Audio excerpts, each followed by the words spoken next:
The sound filled the studio before anyone understood what they were hearing. Not a polished recording. Not a famous voice. Not something produced in any studio that had ever existed. Just a voice. A woman's voice. Captured on a cassette tape in a parking lot in Charlotte, North Carolina in December of 1973. Singing without accompaniment, without rehearsal, for 42 seconds. When the tape ended, the studio was completely still. Elton John was sitting 3 feet from the speaker, with his hands flat on his knees and his eyes closed. His shoulders were shaking. He did not speak. And Jimmy Fallon, who had been watching him for those 42 seconds, could not speak either. Nobody in that building could. It was a Thursday evening in January 2024. Elton John had not performed live since the final night of his farewell Yellow Brick Road tour the previous July. And the audience that filled Studio 6B understood, without being told, that this was not an appearance built around a new project. The crowd skewed older than usual.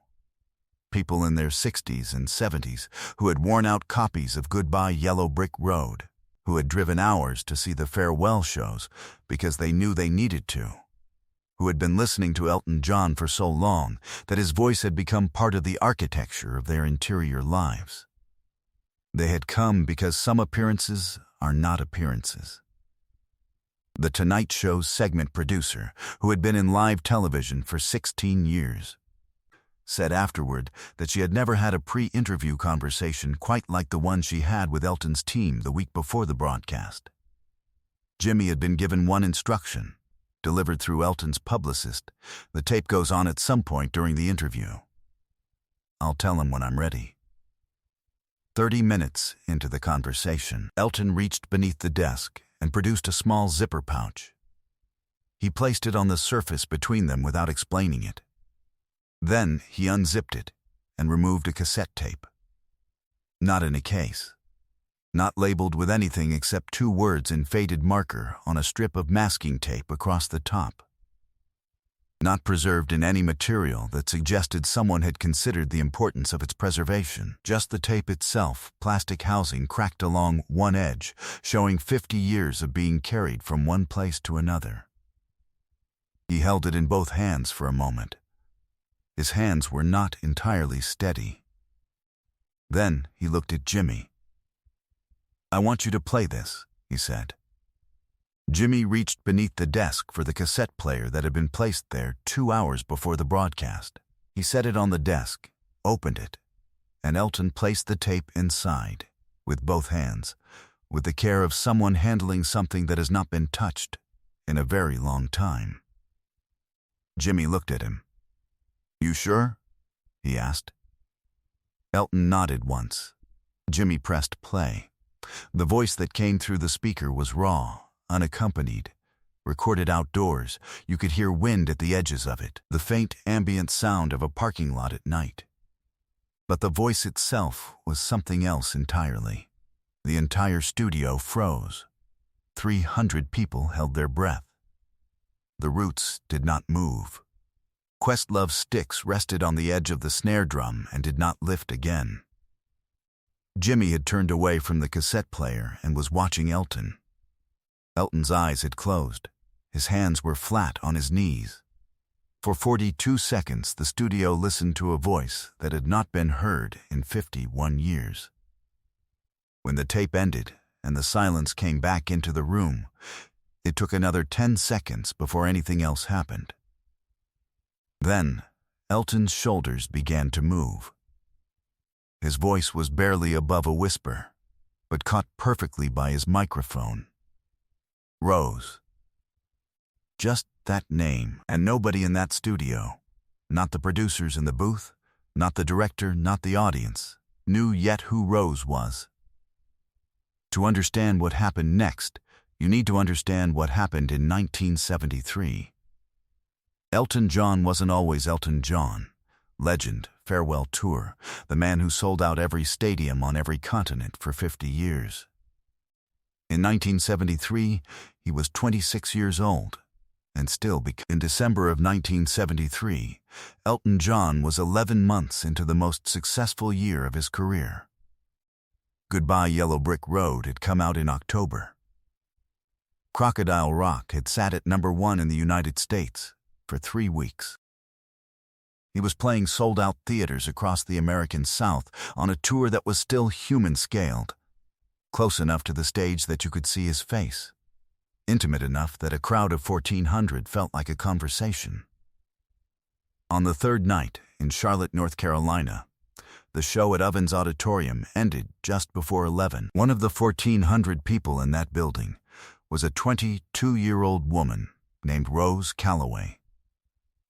Rose had grown up 20 miles east of Charlotte, the daughter of Reverend Elijah Calloway, who led a Baptist congregation of 300 and who had thought carefully about the question of music and arrived at his answer with the confidence of a man who has prayed over something a long time. Church music was the right use of a voice. Secular music, particularly the kind being made in the early 1970s, was a road he did not want his daughter to travel. He was not harsh about it. He was certain, which is its own kind of harshness. Rose had been told from childhood that her voice was for the choir and for nothing else. She sang every Sunday, at funerals, at revivals, at weddings. Everyone who heard her stopped what they were doing. She had no language for what that meant, and no place to go with it. She went to the concert because a woman she worked with at the diner had a spare ticket and could not find anyone else. She told her father she was spending the evening at a friend's house. She sat in the 12th row and did not move for 2 hours. She had heard the music on the radio, but she had not understood yet what Elton John actually was, what his voice did to a room, what it meant to watch someone play piano the way he played it. She understood it now. After the show, the crowd moved toward the exits. Rose stayed in her seat until the ushers cleared the row, then walked out through a side door into the parking area at the back of the venue. She was not waiting for anything. She was not ready to go home yet. She was singing to herself, quietly, for no one. The way you sing when a show is ended and the music is still running through you and there is nowhere for it to go. She did not hear the door behind her open. She did not hear the footsteps. The first thing she knew of Elton John's presence was his voice, from about 15 feet behind her, quiet enough that she almost missed it. "Please don't stop." She stopped. She turned. He was standing with 2 people from his crew, both of whom had gone completely still the way people go still when something unexpected is happening. He asked her name. He asked her to sing again. She told him she couldn't, that her father had rules, that her voice was for church, that this was not something she was permitted to do. He said, "Just once more. Just so it exists somewhere." She sang again, and he listened with his eyes closed. Then he asked whether she would come inside for a few minutes. He had a portable cassette recorder. He wanted to capture it. She told him again about her father. He said, "It won't leave this tape. You have my word on it." She went inside. She sang for 42 seconds into the microphone of a portable recorder that cost about $30. When it was done, she took the tape out of the machine herself, held it for a moment, and handed it to him on the way out the door. "Don't ever play that for anyone," she told him. "But don't lose it either." He kept both of those instructions for 51 years. She went home that night and told her father she had had a fine time at her friend's house. The next morning she heard Crocodile Rock on the kitchen radio and turned it off before the chorus. She kept singing in the choir. She married a man named Daniel Pruitt the following spring, raised 2 children, worked 30 years as a nurse's aide, and sang at 200 Sundays in her father's church before he passed. She never told a single person about 42 seconds in Charlotte in December of 1973. Then, 6 months ago, the diagnosis arrived. Stage 4. 6 months. Maybe less. Her daughter Sarah had driven her to every appointment, and 3 weeks after the final consultation, Rose said something out loud that she had not said in 51 years. Sarah listened. She asked one question. "Do you want to hear it?" Rose was quiet for a long time. "I never knew what I sounded like," she said finally. "I want to know before I go." Sarah wrote a letter to Elton John's management office in London. The reply came back within 24 hours. No conditions, no requests. Elton's only instruction to his assistant was this: tell her yes. And I want her to feel like a person, not a moment. Subscribe and leave a comment, because the most powerful part of this story is still ahead. Behind the scenes, Elton John had made a decision that defied every producer's expectation. He had told The Tonight Show's production team nothing about the tape until the day of the show. Not its contents, not why it existed. What was in that zipper pouch had been in a drawer at his home in Windsor for 51 years, and he had not played it for a single person in all that time. Not once. But this is the moment no one in the studio and no one watching at home ever saw coming. Back in the present, the tape finished. The cassette player silent, Elton's shoulders still moving, his whispered name still in the air. A 73-year-old woman with stage 4 cancer is sitting in the front row of The Tonight Show, and she has just heard her own voice for the first time in 51 years. Rose Calloway had sung 42 seconds into a portable recorder in a parking lot in Charlotte in 1973 and spent the next 5 decades not knowing what she sounded like. She had handed the tape away the same night. She had not asked for it back. And now Elton John was already on his feet. Rose stood the moment she heard her name called. She did not wait for a signal or a gesture. She stood from her seat in the front row with one hand on the armrest to steady herself and turned toward the stage. Elton John was already at the edge of it, already kneeling down to close the distance between the stage and the floor, and the two of them were face to face for the first time in 51 years, and neither of them said anything for a long moment. Jimmy Fallon was standing to the side of the desk, not behind it. He said, "Very quietly, folks.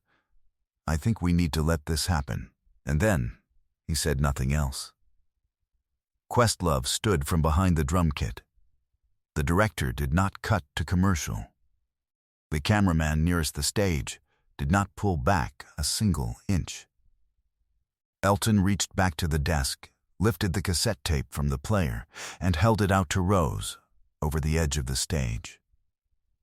He held it in both hands, the way you offer something you have been asked to keep. "You told me never to play it," he said. His voice was barely above a whisper, but caught perfectly by the stage microphone at the edge of the platform. Rose looked at the tape in his hands. "I know," she said. "You also told me not to lose it." "You didn't." Her voice was steady. He extended it further. "It's yours." She took it with both hands. She turned it over. She looked at the 2 words on the strip of masking tape, nearly unreadable now. "I never knew what I sounded like," she said. "I did," Elton said. "I've known for 51 years. Rose looked at him. Her hands were shaking around the tape. Was it worth keeping? Elton held her gaze for a moment. "I kept it," he said. "That's the answer."